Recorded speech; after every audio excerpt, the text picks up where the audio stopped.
If we were to have a mission in the game space, it's that we want to bring the player to make them a participant in the narrative.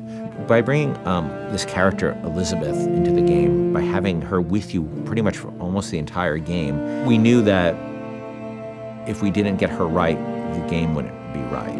And she really is the emotional center of the game. This character, Elizabeth, she comes from a pretty dark place.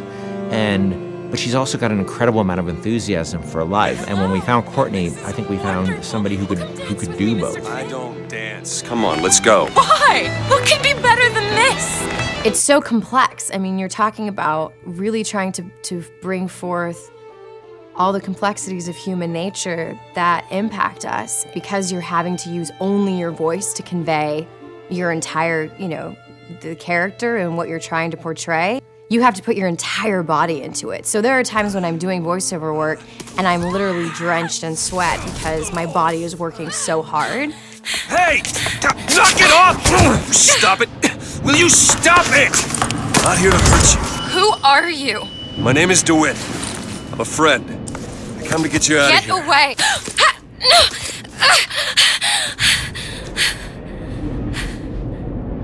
Are you real? It's not these one-note emotions, and I think that's what was so important to us as a collaborative team, to be really putting forth a narrative that was strong and that was complex and that was, reflective of how deep and the myriad of emotions that human beings experience.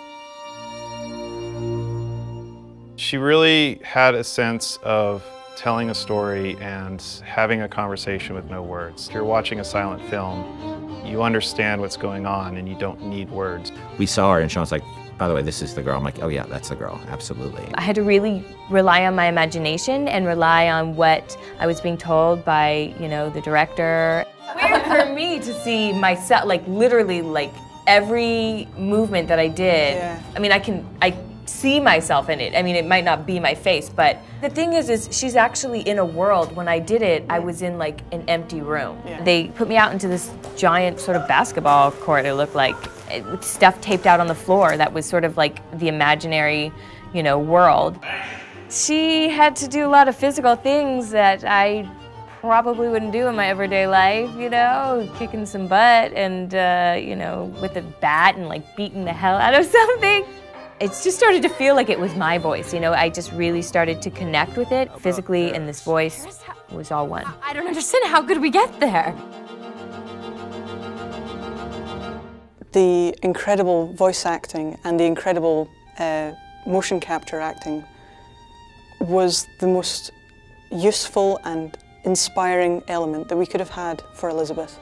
Liz will follow you around the world, and if you decide that you don't want to go where she thought you were heading, she can handle that really, really cleverly. She will stop if you stop.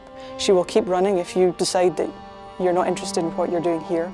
She will be by your side no matter what you end up doing. The moment you come up against a character who's just sort of standing there, or behaves robotically, or behaves in a way that is so alien to what you'd expect out of a human being, you just shut them off.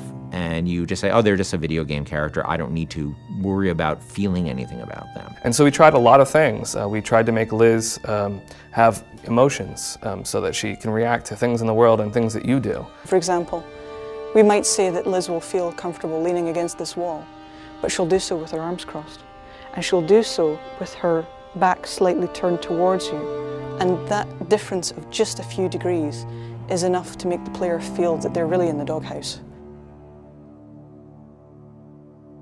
You're going to see her all over the place. You're going to see her on giant billboards in, New York and LA, and you're going to see her on TV ads.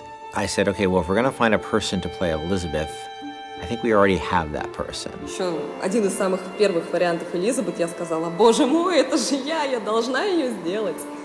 В один прекрасный день мне пришло сообщение на Facebook от Кена Левина о том, что у них есть ко мне предложение, от которого я не смогу отказаться. Просьба связаться по электронной почте. И, соответственно, вокруг меня все суетились, чего-то хотели. Потом сказали, так, все, начинаем работать. Посадили меня на стул, сказали, просто сиди, смотри прямо в одну точку. И опять начали вокруг меня бегать, снимая с меня скан лица. Я думаю, ну ладно, что, окей, хорошо. Я с этим справлюсь, а потом меня вдруг начали мучить, говорить, смейся, плачь, делай одухотворенное лицо, делай удивленное лицо. And all of a sudden we found this great character who existed in the space between the real world and the world of BioShock Infinite. There was a moment where we had people coming up to us and saying, Liz is awesome. I have a story to tell you about. And it was, everybody had their own unique stories because she was just doing systemic things. They could do the same thing twice. I actually get people telling me things that there's no way I could know about. Like, say there's one of the combats kicking off and they're having this incredible moment where they're running around the place and smashing someone in the face and blowing someone else up with a shotgun, and they've suddenly, a huge big boss man comes up and they just go click. Oh no.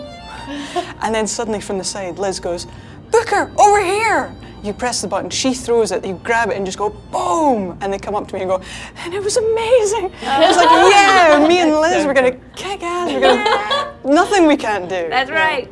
Even if we just break that barrier sometimes, where people feel she's a friend or somebody going through this experience with them, then that would be very exciting for me. I really hope people fall in love with her. I fell in love with her.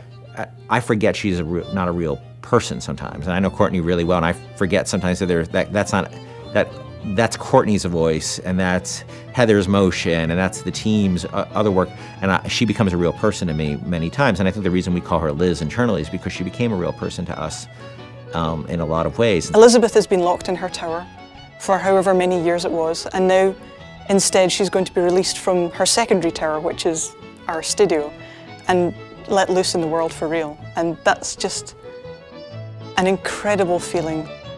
Let's go! Come on, let's go!